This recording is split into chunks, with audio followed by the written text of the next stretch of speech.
की आयोजित यह 36वें ज्ञान यज्ञ में चतुर्थ दिन में आप सभी का हार्दिक स्वागत है। परम पूज्य स्वामी जी अवधूतानंद जी हमें श्री कृष्ण उपदेश का ज्ञान प्रदान कर रहे हैं। उनके स्वागत के साथ आगे का दौर मैं स्वामी जी को समर्पित करती हूँ।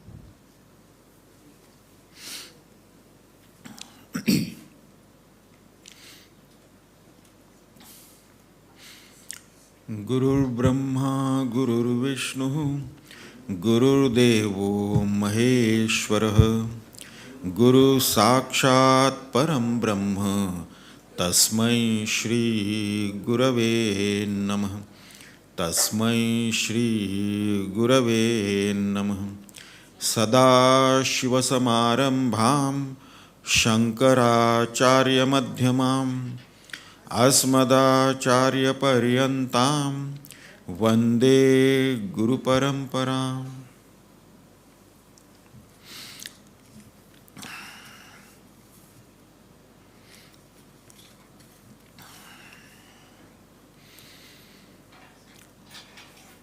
हम लोगों ने कल के सत्र में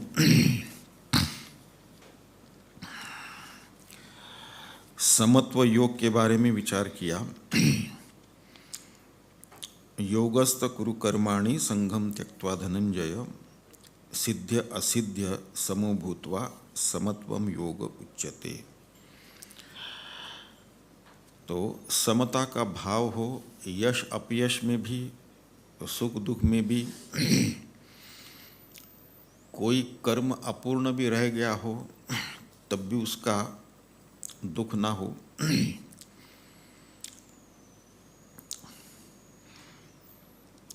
समत्व बुद्धि।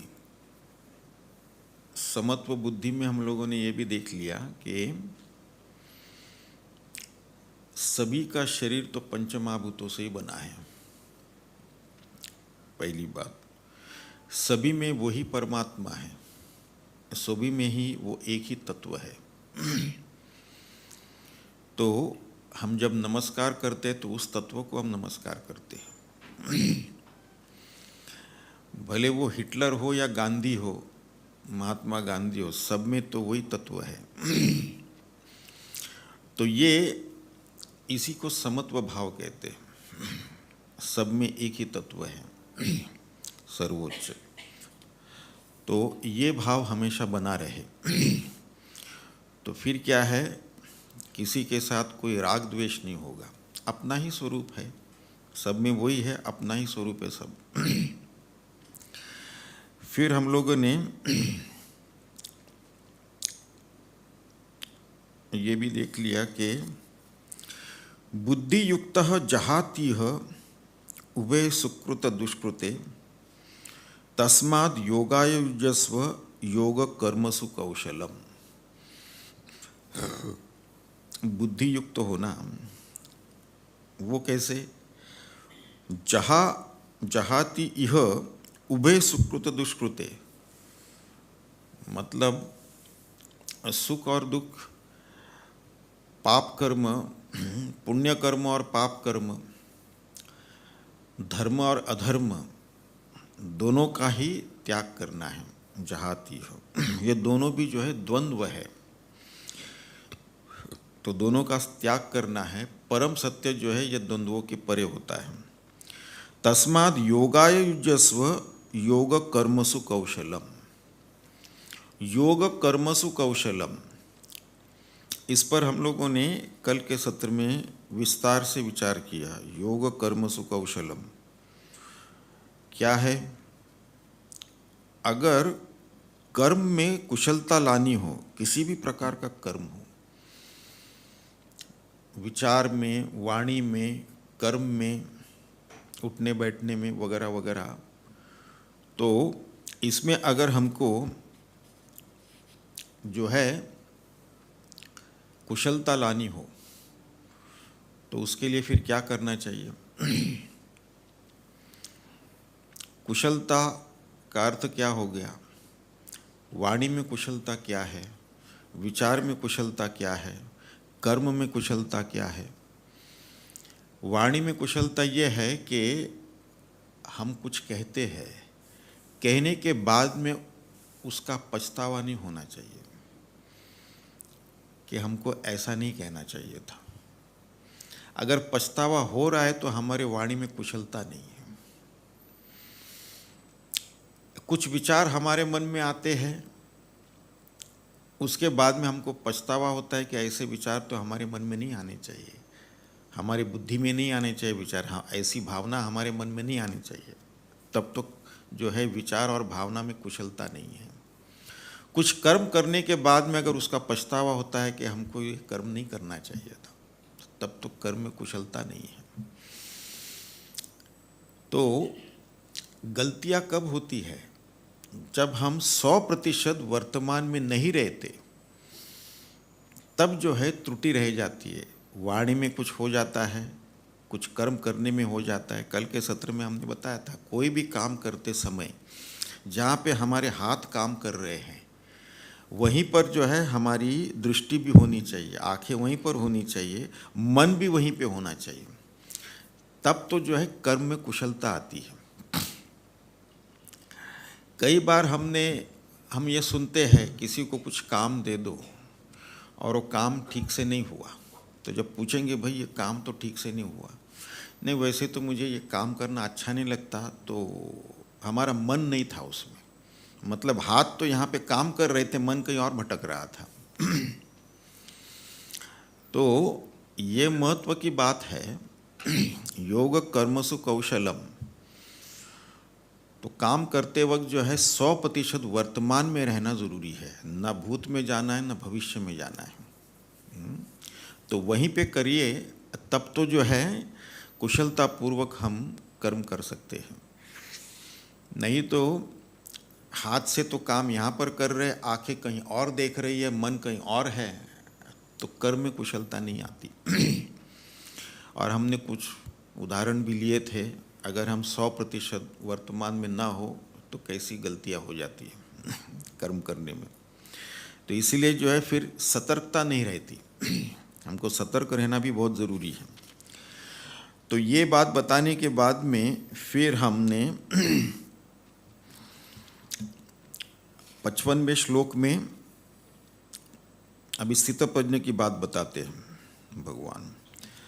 प्रजहाति यदा कामान सर्वान पार्थ मनोगतान।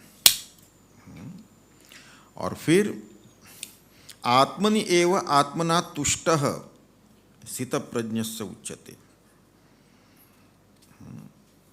तो स्थितप्रज्ञ के लक्षण बता रहे हैं अभी, अर्जुन का भी ये प्रश्न है।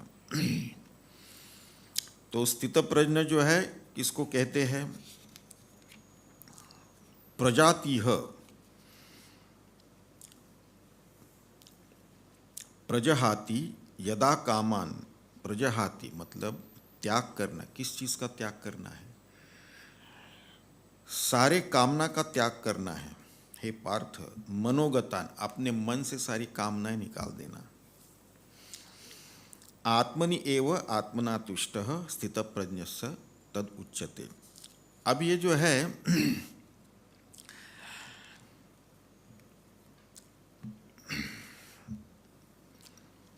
कामना अपने मन से निकालना, ये तो कहना तो आसान है, करना तो बड़ा मुश्किल है। क्योंकि हमारे मन में कामनाएं बहुत है, हमको ये करना है, वो करना है, ऐसा ये प्राप्त करना है, वो प्राप्त करना है। तो कामना से छुटकारा कैसे मिले?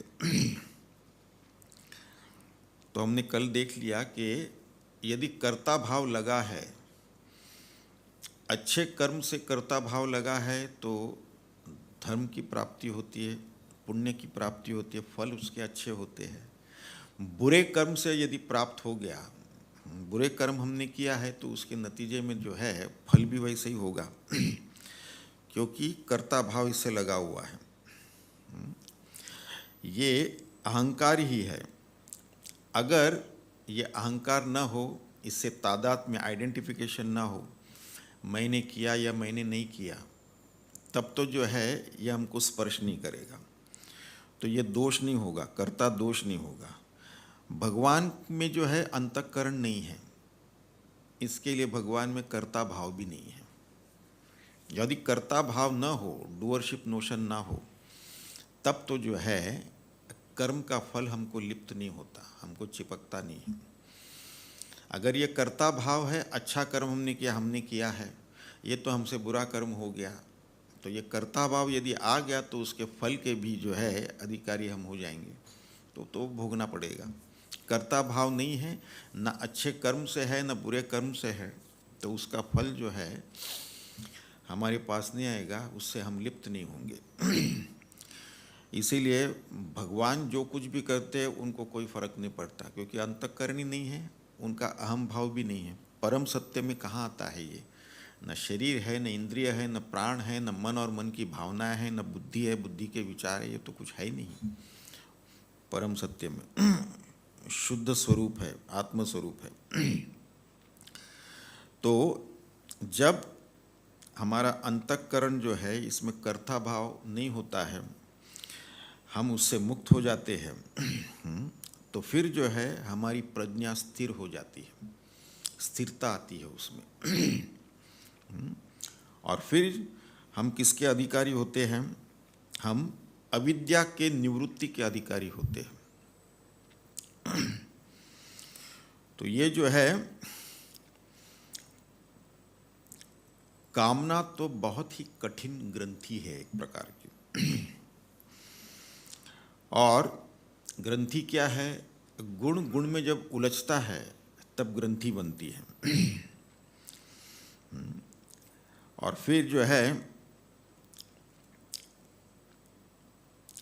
रस्सी, जब दो रस्सी एक दूसरे में उलझ जाते तब भी ग्रंथि बनती है।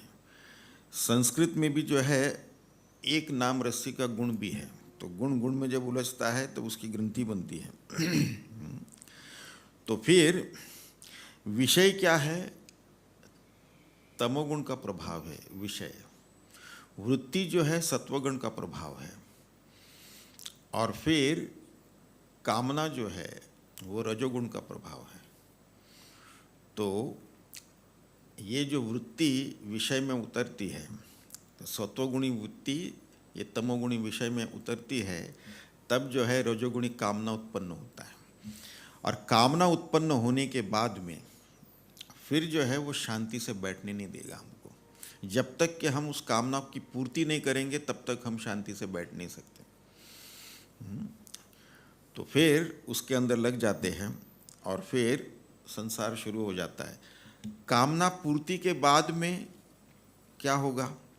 अगर कामना पूर्ति हो गई, वस्तु प्राप्त हो गई, हमारी इच्छा की वस्तु थी, उसमें से कुछ सुख मिल गया, फिर लोभ आता है कि वस्तु तो हमेशा हमारे पास रहे, इसमें कोई कमी ना हो, इसका नाश ना हो, कमी ना हो, इसके गुण में भी कोई कमी ना हो, तो ये कामना होती है।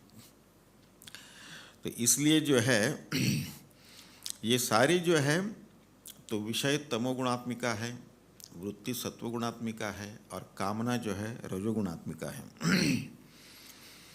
तो इससे तो हमको छुटकारा पाना है। मन तो जो है विषय में जाता है, कामना उत्पन्न होती है। अब हमको अपने आप को इन विषयों से छुटकारा पाना है, कामना से छुटकारा पाना है। उसको कहते हैं मनोगतान। मनोगतान मतलब सारे विषयों से छुटकारा पाना।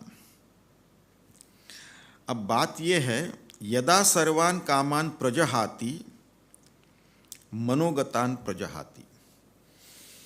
अब ये तो कहना बहुत आसान है, हमारे मन में इच्छाएं बहुत है, बाहर बहुत विषय वस्तु है, हमको लगता है कि इसमें से हमको कुछ सुख मिलेगा, उसमें से सुख मिलेगा। तो ऐसे तो अचानक हम तो कोई विषय छोड़ नहीं सकते ना। हमको इसमें बड़ा मज़ा आता है, इसका सेवन करने में मज़ा आता है, उस चीज़ को देखने में मज़ा आता है, इसको सुनने में आनंद आता है, तो ये कामनाएं तो लगी रहती है। तो इससे जो है वैसे छुटकारा मिलना बड़ा मुश्किल है। नहीं, हम सब कुछ छोड़ देते हैं, लेकिन विवेक बुद्धि से विचार करके अगर छूटा नहीं है तो वो तो तंग करेगा। तो हमको विवेक बुद्धि का उपयोग करके ये पता करना है इस अनंत कोटि ब्रह्मांड में किसी भी देश, काल, वस्तु, व्यक्ति, संबंध, परिस्थिति में कोई शाश्वत सुख है या नहीं है, या केवल हमारी मन की कल्पना है, प्रोजेक्शन ऑफ आवर माइंड जिसको कहते हैं। वस्तु पर डाली हुई है, इसमें से हमको सुख मिलेगा, तो ये हमने केवल प्रोजेक्ट किया हुआ है। अविवेक बुद्धि से सोचते हैं कि वास्तव में किसी वस्तु में सुख देने की क्षमता है या नहीं है। तो एक कोई उदाहरण ले लेते हैं। मानो कि किसी को जो है, ये तो उदाहरण ही है खाली, ये तो हमने पहले ही बताया होगा, फिर से हम सुनते हैं इसको। वस्तु कोई भी हो उसके ऊपर लगा सकते हैं हम इसको। जैसे कि कोई कहता है कि हम जब आइसक्रीम खाते हैं ना, हम 7वें आसमान पर होते, इतना आनंद आता है हमको। अच्छा, ठीक है, दूसरे व्यक्ति से पूछो, क्या आपको भी आइसक्रीम खाते वक्त ऐसे 7वें आसमान पर आप होते हैं क्या, ऐसा आनंद आता है? नहीं नहीं, ऐसी कोई बात नहीं, लेकिन हमको कोई मज़ा आता है आइसक्रीम खाने में। ठीक है, तीसरे से पूछिए, क्या ऐसे आपको कोई आनंद आता है क्या? उसमें आनंद की क्या बात है, भूख लगी और कोई चीज़ नहीं थी, आइसक्रीम ही पड़ा था, उसको खा लिया, और क्या है। चौथे को पूछिए, अच्छा आपको आइसक्रीम खाने में ऐसा आनंद आता है क्या? आइसक्रीम उसको दूर ही रखिए, क्योंकि जब भी आइसक्रीम खाते हैं जुकाम हो जाता है, खांसी हो जाती है, गले में दर्द हो जाता है। तो वस्तु एक है और 4 अलग अलग अनुभव है।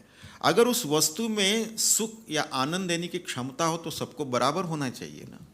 ये तो हमारी मन की कल्पना है। कोई सिगरेट फूंकता है, पॉकेट के ऊपर लिखा हुआ रहता है इससे आपको लंग कैंसर हो सकता है। उसकी आजकल तो तस्वीर भी छापते हैं। पहले तो बिल्कुल बारीक अक्षर में लिखते तो पढ़ भी नहीं सकते कोई। सिगरेट कंपनी की चालाकी है। अब तो फिर जो सरकार ने कहा उसके ऊपर छापो, चित्र छापो लंग कैंसर की। लेकिन खरीदने वाला तो खरीदता है, चित्रों को भी देखता है, सिगरेट निकाल के जला के फूंकता है वो तो। अब वो जो है वो पैसे बर्बाद कर रहा है, क्या कर रहा है पता नहीं, लेकिन उसको मज़ा तो आ रहा है, इसके लिए तो खरीद के फूंक रहा है। अब दूसरा व्यक्ति है, उसको उसकी जो धुआं निकलती है उसकी बदबू उसको बर्दाश्त नहीं होती, तो वो इससे कहता है कि आपको सिगरेट फूंकना, जरा उधर जाके फूंकिए, मुझे बर्दाश्त नहीं होता। तो उसको तो सुख मिल रहा है, इसको दुख मिल रहा है। उसके धुएं के बदबू से उसको दुख मिल रहा है, वो तो फूंक भी नहीं रहा है। तीसरा व्यक्ति है, वो खुद तो सिगरेट नहीं फूंकता, लेकिन कोई उसके सामने फूंक रहा है, उसको कोई तकलीफ नहीं। मतलब सिगरेट एक वस्तु है, 3 अलग अलग अनुभव है। एक को तो सुख मिल रहा है, दूसरे को दुख मिल रहा है, तीसरा तो न्यूट्रल है। अगर सिगरेट में वो सुख देने की क्षमता होती तो सबको बराबर का सुख मिलना चाहिए, दुख देने की क्षमता होती तो सबको बराबर का दुख मिलना चाहिए। उसमें ना सुख है ना दुख है, ये तो हमारी मन की कल्पना है। मुझे सिगरेट से कुछ सुख मिल रहा है, मुझे आइसक्रीम से कुछ सुख मिल रहा है। अच्छा, कोई भी वस्तु क्या हमको हर समय सुख दे सकता है क्या? रात को 2 बजे कोई दरवाज़ा खटखटाता है, भाई रात को 2 बजे कौन आ गया? तो दरवाज़ा खोलो तो कोई व्यक्ति खड़े हैं मुस्कराते हुए। हमने सुना है कि आपको आइसक्रीम खाने में बड़ा आनंद आता है, हम आइसक्रीम लेकर आए। रात को 2 बजे नहीं, आप ये समय क्यों बर्बाद कर रहे हो सोने में? आइसक्रीम खाइए, 7वें आसमान पर आइए, आनंद में आइए। तो क्या हम उसको स्वीकारेंगे? हम कहेंगे भाई सुबह में आ जाना, हमारी नींद नहीं खराब करो। तो हर समय पे ये सुख नहीं देता, हर स्थिति में ये सुख देता है क्या? समझ लीजिए कि कोई बहुत ही नज़दीकी की मृत्यु हो गई, दुखी बैठे हुए हैं, तो किसी ने देख लिया, ये देखो कितने दुखी बैठे हुए, लेकिन इनको आनंद में लाने का फॉर्मूला हमको पता है, तो कहीं से आइसक्रीम लेकर आ जाते। ये क्या है सर? आइसक्रीम है। ये क्या आइसक्रीम खाने की जो है ये परिस्थिति है क्या? हम तो दुखी बैठे, हाँ आप तो दुखी बैठे हुए, तो हमको लगा आपको आनंद में लाने का ये एक तरीका है। हम तो आइसक्रीम लेंगे नहीं, या तो फिर आवेश में आकर उसको फेंक भी देंगे। तो हर परिस्थिति में वो सुख नहीं दे रहा। हर स्थान पर ये सुख देगा क्या? हम सन 2000 में 24 साल पहले कैलाश मानसरोवर की यात्रा पर गए थे। तो तिब्बत में जो है ज़्यादातर जो ऊंचाई होती है 15,000 फीट की होती है, मानसरोवर 15,000 फीट पे है। फिर दार्चेन बेस कैंप है जहाँ से परिक्रमा शुरू होती है कैलाश की, वो 16,000 फीट पर है। और दूसरे दिन की परिक्रमा में डोलमाला पास करके आता है, 18,500 19,000 फीट है उसका। जब हम दूसरे दिन की परिक्रमा में डोलमाला पास पहुँचे, वहाँ पे जो है बर्फ़ गिर रहा था और -21 डिग्री सेल्सियस टेम्परेचर था। वहाँ पे एक राक्षस तल है, वो बिल्कुल गहराई तक, नीचे तक वो बिल्कुल बर्फ़ बन गया था। हमारे पोर्टर जो थे उसी के ऊपर जो है अपने याक के ऊपर हमारा सामान लाद के चलते थे। हमको तो फिर भी डर लगेगा कि कहीं टूट गया तो अंदर ही समाधि हो जाएगी परमानेंट, और हमेशा फ्रेश रहेंगे, सड़ेगा भी नहीं वो शरीर। तो ये है। अब वहाँ पर उतनी ऊंचाई पर ऑक्सीजन लेवल बहुत कम होता है। जिस तेज़ी से हम यहाँ पर चल सकते हैं 0 सी लेवल पे, उस जो है 18, साढ़े 18, 19,000 फीट पे उस तेज़ी से आप नहीं चल सकते। ऊपर से जो है बर्फ़ इतना गिरा हुआ है कि घुटने तक का पैर जो बर्फ़ के अंदर जा रहा है, तो चेहरा कोई अच्छा नज़र नहीं आएगा। कोई देखेंगे बोले इनको तो जो है चेहरे पर मुस्कुराहट लाने की फार्मूला हमको पता है, फिर कहीं से आइसक्रीम ले आए। बोले क्या है आइसक्रीम, वो भी 18,500, 19,000 फीट पे, जहाँ पे बर्फ़ अभी गिर रहा है और -21 डिग्री सेल्सियस की टेम्परेचर है। अरे यहाँ पर लाना ही होता तो कोई गर्म सूप ही ले आते। तो हर स्थान पर वो सुख नहीं देता, हर परिस्थिति में वो सुख नहीं देता, हर एक व्यक्ति को समान सुख नहीं देता, हर समय पर वो सुख नहीं देता, क्योंकि उसमें सुख है ही नहीं। ये तो हमने कल्पना कर रखी है। हर वस्तु में ऐसे ही है, वो हमारी इच्छा की वस्तु है जिसमें हमको लगता है कि इससे हमको सुख मिलता है। ये सब हमारी कल्पना है, मेंटल प्रोजेक्शन है। किसी के मन ने जो है सिगरेट पर जो है सुख विक्षेपित कर दिया, प्रोजेक्ट कर दिया। किसी के मन ने जो है आइसक्रीम पर, किसी कोई और खाद्य पदार्थ पर, कोई सुंदर दृश्य पर, या कोई जो है सुगंध पर, किसी ने जो है कोई अच्छे कोई सुनने में या संगीत में, इस प्रकार से जो है वो अपना मन ही विक्षेपित किया हुआ है। वास्तव में उसमें कुछ है ही नहीं। और थोड़ा बहुत सुख जो आता है, फिर नहीं, हम तो जब अनुभव करते किसी वस्तु को तो थोड़ा बहुत तो सुख मिलता है, भले कुछ सेकंड के लिए हो, कुछ मिनट के लिए हो, तो वो कहाँ से आता है फिर, अगर उसमें बिल्कुल ही सुख नहीं है। लेकिन जब हम उसको अनुभव करते हैं तो कुछ काल के लिए सही, कुछ सेकंड के लिए, कुछ मिनट के लिए सही, थोड़ा बहुत तो सुख आता ही है। वो कहाँ से आता है अगर उसमें कुछ है ही नहीं। तो उसका एक उदाहरण हम लेते हैं। आजकल मॉल बहुत बने हुए हैं, तो लोग ज़्यादातर विंडो शॉपिंग के लिए जाते हैं। खास करके गर्मी के मौसम में जो है गर्मी से बचने के लिए पूरा एयर कंडीशन होता है सेंट्रल, तो गर्मी से बचने के लिए अच्छा रहता है वो। तो उसमें घूमते हैं। ऐसे खास करके कोई शॉपिंग के लिए तो गए नहीं, ऐसे ही घूमने के लिए गए। लेकिन किसी दिन जो है किसी दुकान के डिस्प्ले में कोई चीज़ देख ली, फिर अंदर जाके देख लिया ये चीज़ तो हमारे पास होनी चाहिए, लेकिन उसका प्राइस टैग देख ली तो बहुत महंगी है। लेकिन एक बार मन में इच्छा जागृत हो गई तो फिर शांति से बैठने का देता है, फिर तो हमको वो प्राप्त करनी है। फिर जो है कुछ काट कसर करने लगते हैं, कुछ जो है खर्चे हम बचाते हैं, और फिर जो है उससे भी काम नहीं बनेगा, फिर कोई पार्ट टाइम जॉब कर लेते हैं या साइड बिजनेस कर लेते। पैसे बचने उसको तो खरीदना है, उसके बगैर तो शांति नहीं होगी। फिर पैसे जमा हो जाते, साल 1.5 साल गुजर जाते हैं, पैसे जमा हो जाते, जाके खरीद लेते उसको। फिर रास्ते में एक टेंशन ये लगा रहता है उसकी कीमत ना बढ़ गई हो। तो पहले जाके उसकी प्राइस टैग दे, अरे वही कीमत है, तो तुरंत पैसे दे के खरीद लिया हमने। जिस वक्त उस वस्तु को हम अपने हाथ में लेते हैं क्या आनंद आता है, अब तो मेरे पास में चीज़ आ गई। और फिर हम घर पे लेके आते हैं, उसको डिस्प्ले करते हैं, आस पड़ोसियों को बुलाते, मित्रों को बुलाते, देखो हमने ये चीज़ खरीदी है, तो सब उसकी तारीफ़ करते हैं, चाय नाश्ता करके निकल जाते हैं। वस्तु तो वहीं पर पड़ी हुई है। अब क्या हुआ है, जब हमारे मन में कामना थी उस वस्तु को प्राप्त करने की, तो जब तक हमने उसको प्राप्त नहीं किया मन विचलित रहता है, अस्वस्थ रहता है, शांत रहता है। जब उसको हमने अपने हाथ में ले लिया उस समय हमको आनंद हुआ, और हमने विवेक बुद्धि से विचार करके ये देखा है कि किसी भी देश काल वस्तु व्यक्ति संबंध परिस्थिति में लवलेश मात्र भी कोई सुख नहीं है। तो फिर उस समय पे हमको आनंद कहाँ से आ गया, तो उस समय पे जो है हमारा मन कामना रहित हो गया। उस वस्तु की कामना हमारे मन से समाप्त हो गई, क्योंकि उसको हमने अपने हाथ में ले लिया, तो उसकी कामना समाप्त हो गई। तो ये कामना रहित मन ही उस सुख का कारण है, वो वस्तु नहीं। अब वस्तु प्राप्त होने के बाद में हमारी कामना उसके लिए समाप्त हो गई, अब हमारा मन कुछ समय के लिए बिना कामना के है। तो जब तक कि हमारा मन बिना कामना के है तब तक तो हम सुखी है। जब दूसरी कामना जागृत होगी फिर हमको शांति से बैठने नहीं देगा, जब तक कि हम उसको प्राप्त नहीं करेंगे। तो इसको तो लाके घर में डिस्प्ले कर लिया 2-4 दिन के बाद में, अब ये तो है अपने पास में, फिर कोई कामना जागृत हुई, फिर दुखी हो गए, फिर परेशान हो गए, फिर जब तक कि हम उसको प्राप्त नहीं करेंगे हमको शांति नहीं मिलेगी, फिर उसके पीछे भागेंगे।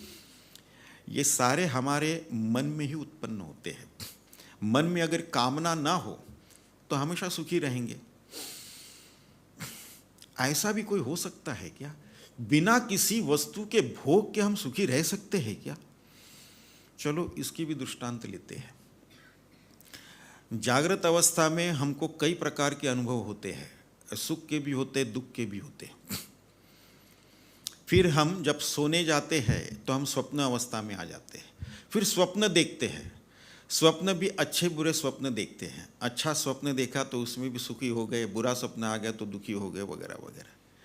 फिर जागृत अवस्था से स्वप्न अवस्था, स्वप्न अवस्था से फिर सुषुप्ति अवस्था। सुषुप्ति अवस्था मतलब गहरी नींद में जाते हैं जहाँ पे स्वप्न भी नहीं होता। गहरी नींद में जाने के बाद में किसी का कुछ पता नहीं चलता। गहरी नींद से उठने के बाद में सबसे पहले हम कहते कि मुझे कुछ भी पता नहीं चला, लेकिन बड़ा आनंद आ गया। जिनको नींद जल्दी से आती नहीं है उनको 2-4 घंटे की गहरी नींद मिल जाए ना तो बोलता आहा क्या मज़ा आ गया। अच्छा, इनको मज़ा आ गया, इनको आनंद आ गया, इनसे पूछे अच्छा किस वस्तु का भोग आपने किया गहरी नींद में? कोई अच्छा कोई सुंदर दृश्य देखा था क्या? कोई जो है जायकेदार कोई चीज़ खाई थी क्या? कोई सुगंध लिया था क्या? कोई जो है सुखदायी कोई स्पर्श किया था क्या? कोई अच्छा कुछ सुना था क्या? नहीं, ऐसा कुछ नहीं था। फिर ये आनंद कहाँ से आ गया? तुम कहते हो कि उठने के बाद कहते हो मुझे कुछ भी पता नहीं चले लेकिन मज़ा आ गया, आनंद आ गया। तो ये आनंद कहाँ से आया? तो बात ये है, उस समय पे जब हम गहरी नींद में रहते हैं हमारा मन और बुद्धि का भी लय हो गया रहता है, क्योंकि हमारा अहंकार जो है उसका लय हो गया रहता है। अहंकार ही जो है मन बुद्धि से आइडेंटिफाई करता है, शरीर से तादात्म्य करता है। तो गहरी नींद में अहंकार जो है, ईगो जो है, वो कुछ समय के लिए जो है उसका लय हो गया और हम अपने साक्षात स्वरूप के बिल्कुल करीब आ गए। हमारा साक्षात स्वरूप जो है परमानंद स्वरूप है। हमको सुख को खोजने के लिए इधर उधर जाने की ज़रूरत नहीं है। हमारा साक्षात स्वरूप ही परमानंद का है। तो उसमें जो है थोड़ा सा झलक हमको मिलता है गहरी नींद में। इसलिए किसी वस्तु का भोग किए बिना ही जब गहरी नींद से कोई उठता है, मुझे कुछ भी पता नहीं चला लेकिन मज़ा आ गया, आनंद आ गया। तो यदि हम गहरी नींद से उठ सकते हैं माइनस द ईगो के बिना, अहंकार के बिना यदि हम उठ सकते हैं तो जीवन के सर्वोच्च लक्ष्य को हमने प्राप्त कर लिया। जीवन का सर्वोच्च लक्ष्य क्या है? जैसे किसी भी व्यापार में व्यापारी को इतना उससे कोई लेना देना नहीं कि कितने लोग उसके एस्टैब्लिशमेंट में आए, कितने ट्रांजैक्शंस हो गए, उसका वॉल्यूम क्या था, उससे कोई लेना देना नहीं है। दिन के आखिर में यही देखता है कि मुझे मुनाफा कितना हुआ। उसकी नज़र तो मुनाफे पर होता है, लाभ पर होता है, प्रॉफिट पर होता है। इसी प्रकार जीवन के व्यापार में दिन भर के हम दौड़ धूप करते हैं, आखिर में एक ही चीज़ का महत्व होता है, मैं सुखी हूँ या नहीं हूँ, मैं आनंद में हूँ या नहीं हूँ। बाकी कुछ भी कर लो, एम आई हैप्पी और not, that is what matters.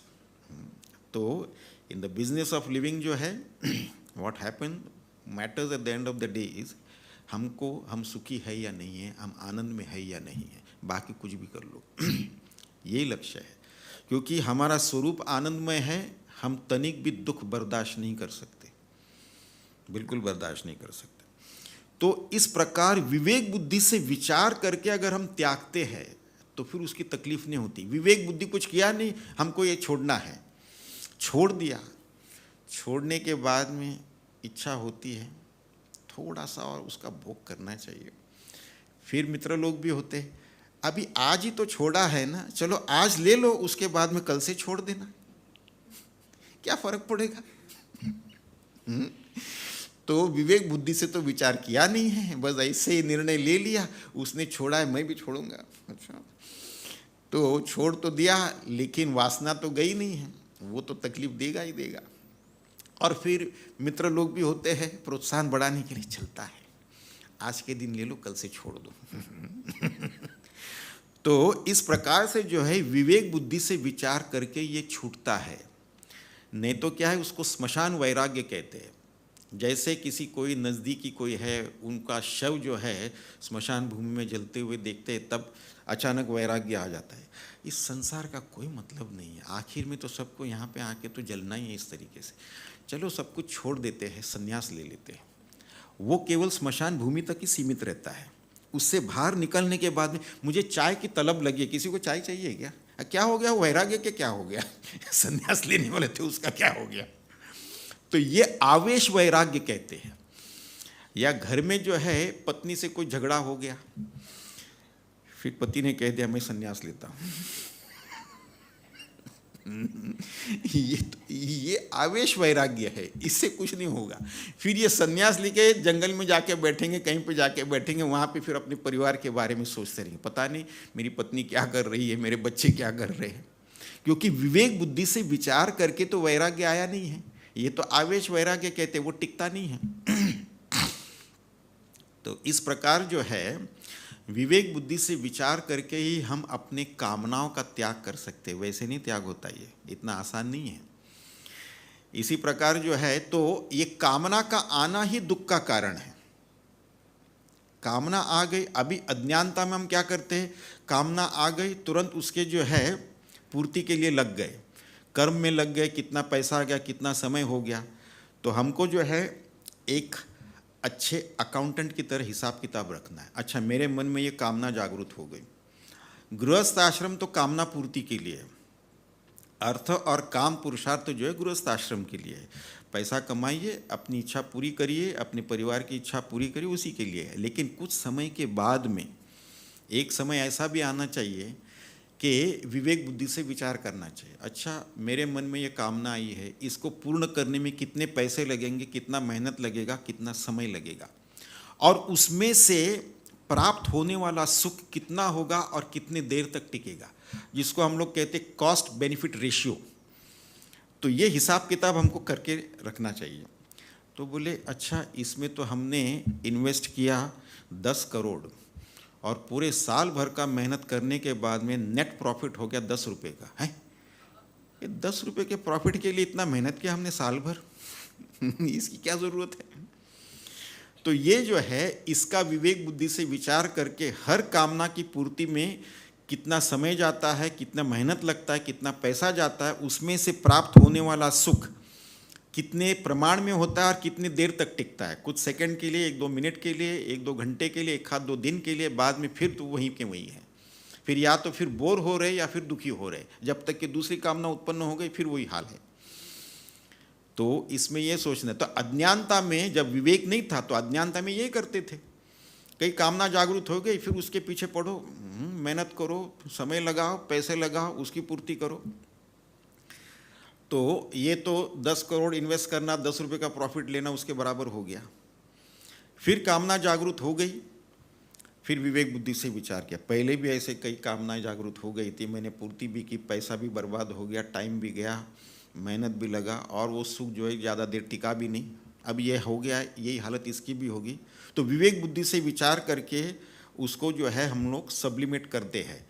उसको सप्रेस करना भी, उसको दबाना भी ठीक बात नहीं है, फिर और जो है उत्तेजित होकर उठेगा वो। तो उसको विवेक बुद्धि से विचार करके जो है उसका शमन कर देते। तो ये ठीक है, 100 रुपये लगाए और 50 रुपया प्रॉफिट मिल गया, ये तो फिर भी ठीक है। फिर एक समय आता है कि मन में कामना ही जागृत नहीं होती, 0 इन्वेस्टमेंट 100% प्रॉफिट, आनंद ही आनंद है। तो विवेक बुद्धि से जो है इसको करना, यदा सर्वान कामान प्रजहाति मनोगतान प्रजहाति।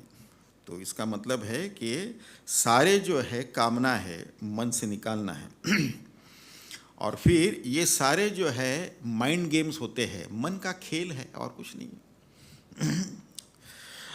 हमारे शास्त्र कहते हैं मन एव मनुष्यानाम कारणम बंध मोक्षयोः। मन ही जो है, जो मनुष्य का जो है बंधन का कारण भी मन है और मोक्ष का कारण भी मन ही है। जो कामना से भरा हुआ मन जो है, जिसमें काम क्रोध लोभ मोह मद मात्सर्य वाला जो मन है, यही बंधन का कारण है।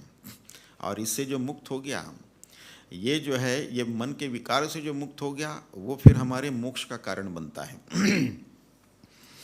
तो आत्मनि एव आत्मना तुष्टः, तो ये जो स्थितप्रज्ञ है, स्थितप्रज्ञ के लक्षण बता रहे हैं कि आत्मनि एव आत्मना तुष्टः, जो अपने ही स्वरूप में स्थित होकर उसमें ही संतुष्ट है, उसमें उसी के आनंद में है। वास्तव में देखा जाए तो हमारा साक्षात स्वरूप जो है वही परमानंद स्वरूप है। ये सांसारिक सुख दुख जो है, कल के सत्र में हमने बताया था, एक ही सिक्के के दो बाजू होते हैं। एक को उठा लो तो दूसरा भी आता है, सुख के साथ में दुख जुड़ा हुआ रहता है। वो कल के सत्र में हम लोगों ने देखा था। जैसे कि कोई वस्तु का हम भोग करते तो वो वस्तु जो है हमारा भी भोग करती है और फिर बाद में कोई रोक दे जाती है। कोई सिगरेट का भोग कर रहा है, बाद में फिर वो जो है सिगरेट भी उसके फेफड़े का भोग करती है और फिर जो है फेफड़े का कैंसर दे जाती है। तो दोनों भी भोग करते हैं। हमको लगता है हम उसका भोग कर रहे हैं और जिस वस्तु का भोग हम कर रहे हैं वो वस्तु हमारा भी भोग कर रहे हैं। कालांतर से फिर न है हमारे शरीर में जो है तकलीफें शुरू हो जाती है। तो यहाँ पर आत्मनि एव आत्मना तुष्टः, अपने स्वरूप जो है वो परमानंद स्वरूप है, हमको पता नहीं है। हमारा स्वरूप जो है परमानंद होने के कारण हमको तनिक भी दुख बर्दाश्त नहीं होता, बिल्कुल नहीं। हमने ये भी बताया था पहले कि हमारे आँखों में बारीक बाल का टुकड़ा यदि पड़ जाए तुरंत आँखों में आंसू आ जाते हैं, उसको निकाल देता है। क्योंकि हमारे आँखें जो है कोई भी फॉरेन पार्टिकल बर्दाश्त नहीं कर सकता, तुरंत उसको निकाल देता है। और वैसे ही हमारा साक्षात स्वरूप परमानंद का है, इसके लिए तनिक भी दुख हमको बर्दाश्त नहीं होता, हम सह नहीं सकते। क्योंकि अज्ञानता के कारण हमारा आइडेंटिफिकेशन जो है गलत चीज़ों से हुआ है। ये शरीर को हम अपना स्वरूप समझते हैं, ये शरीर है, इंद्रिय है, प्राण है, मन है, बुद्धि है, इसी को हम अपना स्वरूप समझते हैं। ये अज्ञानता के कारण हम समझते हैं। इसके लिए जो है हमको हमारे साक्षात स्वरूप का बोध नहीं, जो परमानंद है, इससे अलग है, इससे भिन्न है, वो हमको पता नहीं है। और मनुष्य के जीवन का लक्ष्य तो यही है, उसी को मोक्ष कहते हैं। अपने स्वरूप को जान लो, मुक्त हो गए अभी और यहाँ। तो आत्मनि एव आत्मना तुष्ट, जब हमको अपने स्वरूप का बोध हो जाता है, जो परमानंद स्वरूप है, वस्तु रहित, वृत्ति रहित, असीमित, इनफाइनाइट, आनंदमय, शुद्ध बोध, ये अपना साक्षात स्वरूप है। फिर उसका बोध होने के बाद में अहंकार तो पूरा गल गया, इसके साथ में तादात्म्य नहीं है, इसमें 50 बीमारियां रहने दो, कोई फर्क नहीं पड़ता। फिर वो हमें स्पर्श नहीं करता कोई किसी प्रकार का। सारी परिस्थितियां जो है, देश काल वस्तु व्यक्ति संबंध परिस्थितियां हमारे विरुद्ध क्यों ना हो, विपरीत क्यों ना हो, उससे कोई अपने आनंद में फर्क नहीं पड़ता अपने स्वरूप से तादात्म्य होने के बाद। आत्मनि एव आत्मना तुष्टः,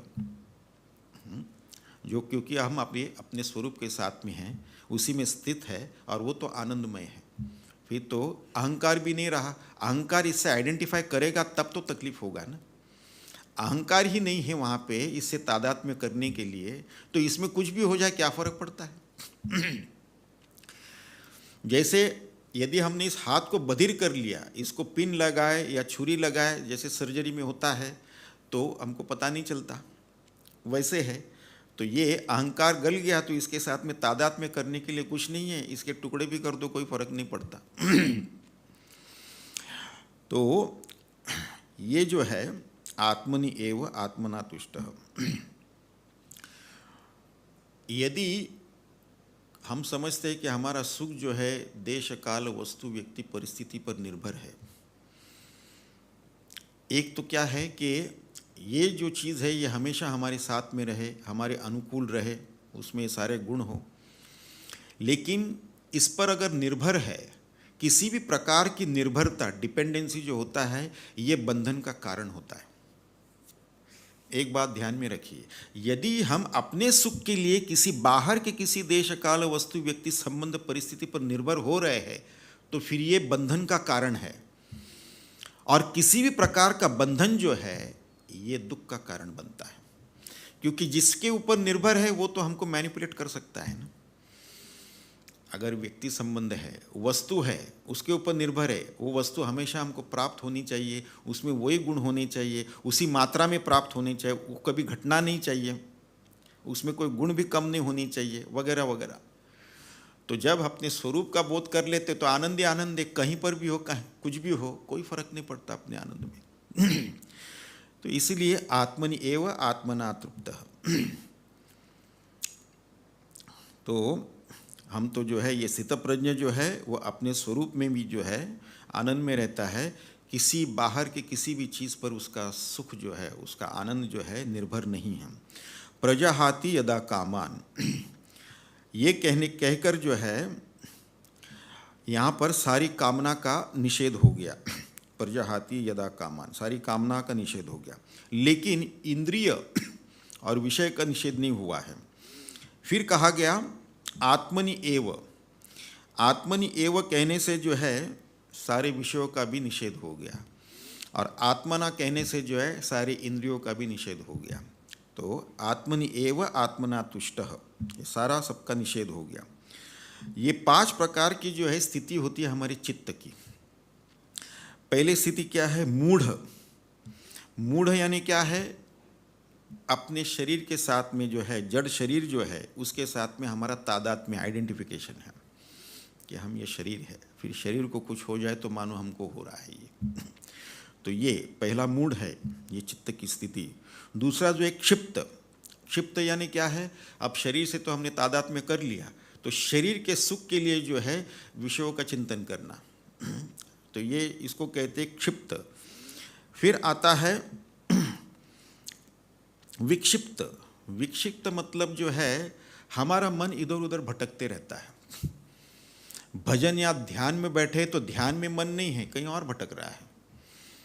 भजन में बैठे, भजन में मन नहीं, कहीं और भटक रहा है। जप साधना कर रहे श्री राम श्री राम श्री राम, और मन में कुछ और चल रहा है, तो उसको कहते विक्षिप्त।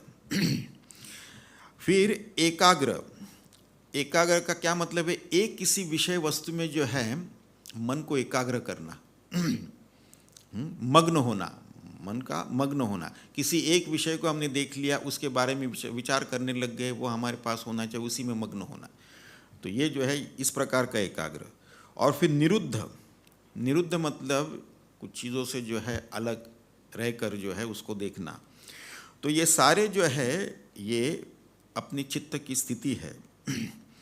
और फिर जो है आत्मनि एव आत्मना तृप्तः, इससे एक संकेत मिलता है कि हमको ये 5 जो स्थिति है इससे जो है परे जाना है, इसको त्यागना है, ये चित्त की स्थितियों को। तो आत्मनि एव आत्मना तृप्तः, हम तो जो है सक्षम हैं अपने स्वरूप में जो है परमानंद की जो स्वरूप है उसी में हम आनंद में रह सकते हैं, किसी और चीज़ की कोई ज़रूरत नहीं है। इसके बिना चलेगा नहीं, उसके बिना हमारा नहीं चलेगा। ये सब मन के, ये सब माइंड गेम्स है, मेंटल ब्लॉक्स है, ये हमारे मन ने उत्पन्न किया हुआ है। और ये जब हमको कुछ चीज़ भोगना होता है ना, तो हमारे मन में इस प्रकार के मेंटल ब्लॉक्स तैयार हो जाते हैं। किसी को कोई बीमारी है और उसका रामबाण इलाज उसके घर पर ही पड़ा है, लेकिन किसी कारणवश वो लेगा नहीं, क्योंकि उसके अंदर उसको वो भोगना है और उसमें मेंटल ब्लॉक्स तैयार हो जाएंगे। एक बार किसी के घर पे हम गए थे, उनको कोई बीमारी थी, हमने कहा कि दवाई ले लो, एक वैद्य है उनके पास जाके नाड़ी दिखा के दवाई ले लो। तो 1 लीटर बोतल वो काढ़ा लेकर आ गया। 1 महीने के बाद में हमको वहीं पर भिक्षा के लिए बुलाया था, तो हम गए वहाँ पर। तो हमने कहा अब वो काढ़ा ले रहे तो कैसे है, ठीक है ना? तो उनके पतिदेव ने कहा, वो अंदर गए और उन्होंने वो बोतल लेकर आए 1 महीने के बाद में उसमें से 1 डोज भी नहीं लिया। तो हमने उस माता जी से पूछा, आपने ये क्यों नहीं लिया? अब कई कारण होते हैं। किसी किसी को जो है दवाई की बू जो है वो पसंद है, बदबू है, वो बदबू से उल्टी जैसे लग रहा है, इसके लिए नहीं लिया, समझ में आती है बात। दूसरे किसी को जो उसका स्वाद ठीक नहीं है, उल्टी जैसे लगता है, इसके लिए हमने नहीं लिया। लेकिन इन्होंने एक अनोखा कारण बताया, आपने क्यों नहीं लिया? नहीं स्वामी जी, वो दिखता ठीक नहीं, इसके लिए हमने नहीं लिया। अरे वाह! बोले इसमें आपका दोष नहीं है, आपको ये भोगना है, इसके लिए मानसिकता ऐसी बन गई है, मेंटल ब्लॉक्स आप में तैयार हो गए। तो बात ये होती है, इसके लिए वृत्ति जो है वो भी 2 प्रकार के होते हैं, क्लिष्ट और अक्लिष्ट वृत्ति होती है। ये जो क्लिष्ट वृत्ति होती है ये योग में बाधक बनता है, और जो अक्लिष्ट वृत्ति होती है वो योग के लिए जो है अनुकूल होता है। तो ये 5 प्रकार के क्लेश है। ये क्या है? अविद्या, अस्मिता, राग, द्वेष और अभिनिवेश, ये 5 प्रकार के जो है क्लेश है। जब हम आत्मनि एव आत्मना तृप्त बन जाते हैं तो ये किसी प्रकार के कोई क्लेश हम में नहीं रहता। तो आत्मनि एव आत्मना तृप्त। अर्जुन ने प्रश्न क्या पूछा था? समाधिस्तस्य स्थितप्रज्ञस्य का भाषा। जो समाधि में रहते हैं, जो समाधिस्थ हो गए हैं, जो स्थितप्रज्ञ, जिसकी प्रज्ञा जो है स्थिर हो गई है, वो बोलते कैसे हैं, चलते कैसे हैं, बैठते कैसे, उनका व्यवहार कैसे होता है, उसके बारे में पूछा था। तो भगवान कहते हैं ये 5 जो हमने पहले देखे थे चित्त की स्थिति, तो वो 5 स्थिति तो इनमें नहीं होती, और ये क्लिष्ट भी इनमें नहीं होता। तो ये सारे जो है क्लिष्ट अक्लिष्ट वृत्तियाँ और 5 जो चित्त की स्थिति, ये कुछ भी नहीं होता। तो इसके लिए उनकी बुद्धि बिल्कुल स्थिर रहती है। ये सारे जो है उसका निषेध हो जाता है। ऐसे महापुरुष को ही जो है कहते हैं समाधिस्थ स्थित प्रज्ञ। आत्मनि एव आत्मना तुष्ट परिपूर्ण, परिपूर्ण अपने ही स्वरूप में परिपूर्ण है, और कहीं कुछ चीज़ की ज़रूरत नहीं है इसको। ये परिपूर्ण है। ऐसा जो व्यक्ति है कहीं पे भी जाए, किसी समय भी हो, हमेशा तृप्त रहेगा, संतुष्ट रहेगा, आनंद में रहेगा। कोई भी चीज़ जो है उसके आत्मानंद को जो है कुछ कर नहीं सकती, हमेशा वैसे ही रहेगा। बाहर परिस्थितियाँ भले कितने भी प्रतिकूल हो, उसे कोई फर्क नहीं पड़ता, वैसे के वैसे ही रहेगा।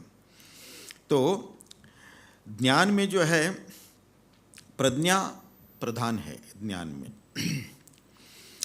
और फिर जो है कामना में जो है संकल्प प्रधान होता है। कामना पूर्ति के लिए संकल्प जो है वो प्रधान है।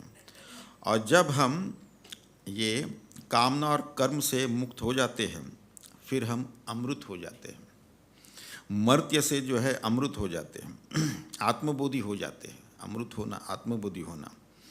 तो आत्मनि एव संतुष्टः न तु करणः। तो आत्मा में ही हम संतुष्ट हैं, कर्मेंद्रियों से कुछ कर्म करने से नहीं, कुछ करने से नहीं, ना कि ये 5 इंद्रियों के ज़रिए, उसके ज़रिए भी नहीं है संतुष्टि पाना या आनंद पाना। तो ये इसके ज़रिए जो स्थितप्रज्ञ जो है वो इंद्रियों के ज़रिए आनंद नहीं पा रहा है, या कुछ कर्म करने से कर्मेंद्रियों के ज़रिए आनंद नहीं पा रहा है, वो तो अपने स्वरूप का आनंद भोग रहा है। अपना स्वरूप जो है वही आनंदमय है, और किसी चीज़ की ज़रूरत ही नहीं है। चीनी को मीठा होने के लिए कुछ लेना पड़ेगा क्या? वो तो वैसे ही स्वरूप ही उसका मीठापन है, वैसे अपना स्वरूप ही आनंदमय है। अज्ञानता के कारण जो है हमको वो पता नहीं है। अगर किसी ऐसा कोई डिवाइस हो जिससे कि जो है सभी का अहंकार जो है डिलीट हम कर सके, तो इस दुनिया में जो है, इस जगत में 800-900 करोड़ जो लोग हैं, सबके अहंकार को अगर डिलीट मार देते, जैसे कंप्यूटर में फटाफट हम डिलीट मार देते हैं, वैसे अहंकार को अगर डिलीट मारा जाए तो अचानक ही पूरे विश्व भर में शांत होगा, कोई लड़ाई झगड़ा नहीं, कुछ नहीं, क्योंकि अहंकार मिट गया है तो अपने आनंद में है सब। किसी के साथ कोई लड़ाई झगड़ा नहीं, सब शांति शांति है। ये अहंकार ही तो तकलीफ देता है, और इसलिए गहरी नींद में जो है कोई तकलीफ नहीं होती, क्योंकि अहंकार गला हुआ रहता है, सुख में रहते हैं सब। वो है। तो यहाँ पर जो है किसी इंद्रिय सुख नहीं है, कर्मेंद्रिय सुख नहीं है, कुछ नहीं है। वृत्ति के हिसाब से बुद्धि में कोई इस प्रकार नहीं है, या कोई भावना के कारण नहीं है। तो उसका आनंद जो है, स्थित प्रज्ञ का आनंद जो है स्वतंत्र है, इन सारी चीज़ों से स्वतंत्र है। किसी प्रकार से जो है इन पर निर्भर नहीं है, शारीरिक किसी चीज़ पर निर्भर नहीं है। इंद्रियों से पाने जो मिलता है सुख, उस पर निर्भर नहीं है। कर्मेंद्रियों से मिलने वाला सुख उस पर निर्भर नहीं है। मनोभाव से जो मिलने वाला सुख उस पर निर्भर नहीं है। बुद्धि के वृत्ति से प्राप्त होने वाला सुख उस पर निर्भर नहीं है। तो ये स्वतंत्र है, अपने ही स्वरूप में स्थित है, जो परमानंद है, इनफाइनाइट ब्लिस, जिसकी तुलना हम किसी भी सांसारिक सुख के साथ कर नहीं सकते।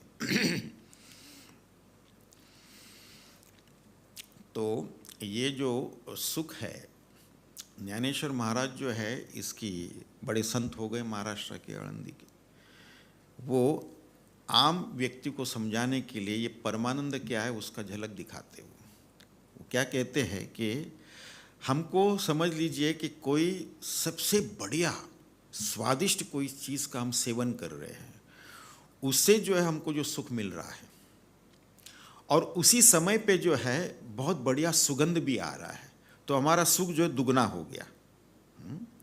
और फिर उसी समय पे कोई मधुर जो है संगीत भी हम सुन रहे हैं, तो हमारा सुख जो है 3 गुना हो गया। और उसी समय पे जो है हम कोई सुंदर दृश्य भी देख रहे हैं, तो 5 गुना हो गया। और उसी समय पे जो है कोई सुखदायी स्पर्श भी हो रहा है, तो फिर तो जो 5 गुना सुख हो गया। ये 5 ज्ञानेंद्रियों के स्तर पर ये सुख प्राप्त हो गई। और ऐसे जो है सभी मनुष्य जो है एक साथ में 5 इंद्रियों के स्तर पर सुख पा रहे हैं, उसका प्रमाण कितना होगा। और केवल मनुष्य ही नहीं, सभी प्राणियों के जितने भी इंद्रिय, किसी प्राणी पे 1 इंद्रिय है, 2 इंद्रिय, 3 इंद्रिय, जो भी है, उस स्तर पर यदि सुख प्राप्त कर रहे हैं एक ही समय पर, वो सुख का प्रमाण कितना होगा। उसको भी छोड़िए, सारे लोकों में जितने भी है वहाँ के लोग, वो भी सारे देवी देवता, ब्रह्मा जी तक, ब्रह्मलोक तक जो है अपने सारे इंद्रियों के स्तर पर जो सुख पा रहे, उसका प्रमाण कितना होगा। और फिर संत ज्ञानेश्वर कहते हैं हमारा परमानंद स्वरूप जो है उसका एक छोटा सा यूनिट है जिसमें ये सारे ब्रह्मांड का सुख है। तो अपने स्वरूप का कितना मात्रा है, इनफाइनाइट है, असीमित है, अपरिच्छिन्न है। उसको छोड़ के हम ये तुच्छ छोटी मोटी चीज़ों के लिए भागते रहते हैं। 2 सेकंड का सुख मिलेगा, 1-2 मिनट का सुख मिलेगा उसके लिए। तो यहाँ पर जो है उसका जो है अंतःकरण जो है वो निष्काम है, उसमें कोई कामना नहीं है, और वो जो है अपने ही स्वरूप के परमानंद में स्थित है। उसी को कहते हैं स्थित प्रज्ञत उच्चते। ये बात बताने के बाद में जो है एक और श्लोक जो है इसी स्थित प्रज्ञ के ही लक्षण में जो आता है, वो है दुखेषु अनुद्विग्मनः सुखेषु विगत स्पृहः वीत राग भय क्रोधः स्थितधीर मुनिरुच्यते। तो दुखेषु अनुद्विग्मनः सुखेषु विगत स्पृहः वीतराग भय क्रोधः स्थितधीः मुनिः उच्यते। तो अब इसके ऊपर विचार करते हैं। वीतराग भय क्रोधः, ये सारे आ गए यहाँ पर। दुखेषु अनुद्विग्मनः, दुख में जो है अनुद्विग्मनः, दुख तो सभी के जीवन में आते हैं। इस पृथ्वी पर ऐसा कोई व्यक्ति नहीं है जिसके जीवन में दुख ना हो। कोई ना कोई दुख तो लगा रहता है। किसी को शारीरिक स्वास्थ्य की समस्या है, किसी को मानसिक परेशानी है, किसी को रिलेशनशिप प्रॉब्लम से संबंधों की समस्या है, किसी को आर्थिक समस्या है, किसी को कोई घरेलू प्रॉब्लम है, घर में कोई मेंटेनेंस का समस्या निकला है, किसी को सामाजिक समस्या है, किसी को नौकरी धंधे में कोई समस्या है, कोई ना कोई तो लगा ही रहता है। कोई भी जो है 100% सुखी ऐसा कोई नहीं है, कोई ना कोई दुख लगा ही रहता है। तो ये तो सबके जीवन में आता है। जीवन बिना दुख के जीवन तो हम कल्पना ही नहीं कर सकते, ये तो असंभव है, अशक्य है, असंभव है। तो फिर क्या है, लेकिन ऐसी भी एक स्थिति होती है, बड़े से बड़ा दुख भी जो है हमको स्पर्श नहीं कर सकता, ऐसी भी स्थिति होती है। छोटे छोटे दुख तो छोड़िए, बड़े से बड़ा दुख भी स्पर्श नहीं कर सकता, ऐसी भी स्थिति होती है। संत महात्माओं के जीवन में भी दुख आए हैं, अवतार पुरुषों के जीवन में भी दुख आए हैं, कोई इससे अलग नहीं रहा है। रूप धारण किया है तो दुख आएगा ही। सबसे पहले तो रूप धारण करने से जो है देश और काल की सीमा आ जाती है, देश काल और कारण की, स्पेस टाइम और कॉजेशन की लिमिटेशंस आ जाते हैं, वही सबसे बड़ा दुख का कारण है। तो ऐसा कोई व्यक्ति नहीं है जिसमें दुख ना हो, लेकिन बड़े से बड़ा दुख हमको स्पर्श नहीं कर सकता। इसका ये नहीं है कि दुख वियोग है क्या, ऐसी बात नहीं है। मतलब दुखों से अलग होना ये नहीं है, परंतु दुख संयोग का वियोग होना, दुख संयोग जो है साथ में आना, दुख से जुड़ना, उससे वियोग होना। दुख संयोग के वियोग को ही योग कहते हैं। जैसे पानी जो है कमल के पत्ते पर पड़ता है, उसको गीला नहीं कर पाता, वो तो तुरंत गिर जाता है, एक सेकंड भी नहीं रह पाता उसके, तो तुरंत गिर जाता है। वैसे दुख तो आएंगे ही, उसका स्वभाव है, तो आएंगे, अगर ये देह धारण किया हुआ है तो आएंगे, ये तो पक्का है, लेकिन हमको वो स्पर्श नहीं करना चाहिए। पानी तो गिरेगा कमल के पत्ते पर, वहाँ पे चिपकेगा नहीं, वहाँ से निकल जाएगा तुरंत, तत्काल ही। तो इस प्रकार है, दुख आता है परंतु जो है एक ज्ञानी के मन को जो है विचलित नहीं करता, अस्वस्थ नहीं करता, अशांत नहीं करता। तो ये जो है ये महत्व की बात है। जैसे कि जो है मर्यादा पुरुष पुरुषोत्तम प्रभु रामचंद्र जी, उनके जीवन में क्या कम दुख आए हैं? 14 साल तो वनवास में बिताने पड़े। और फिर जो है लीला पुरुषोत्तम श्री कृष्ण, उनके जीवन में तो पैदा होते ही उनके जान के पीछे पड़े हुए थे। इसके ऊपर और विस्तार से हम अगले सत्र में बात करेंगे।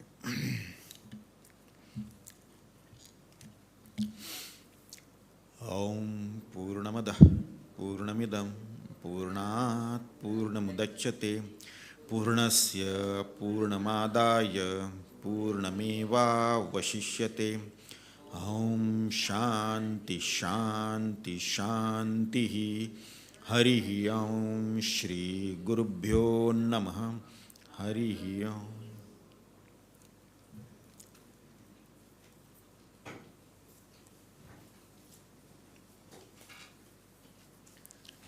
आभार स्वामी जी। हमारे जीवन में श्री कृष्ण जी की बातें कितनी उपयोगी है, और ये सुख दुख की जो बातें हैं आपने आज सत्र में की है वो कितनी उपयोगी है, यह बताने के लिए बहुत बहुत धन्यवाद स्वामी जी। यह सत्र समाप्ति की घोषणा करते हुए मैं आपसे निवेदन करती हूँ कि आप सब स्वामी जी की प्रसादी लीजिए। ग्रीन रूम है पीछे, वहाँ पर आप प्रसादी ले सकते हैं।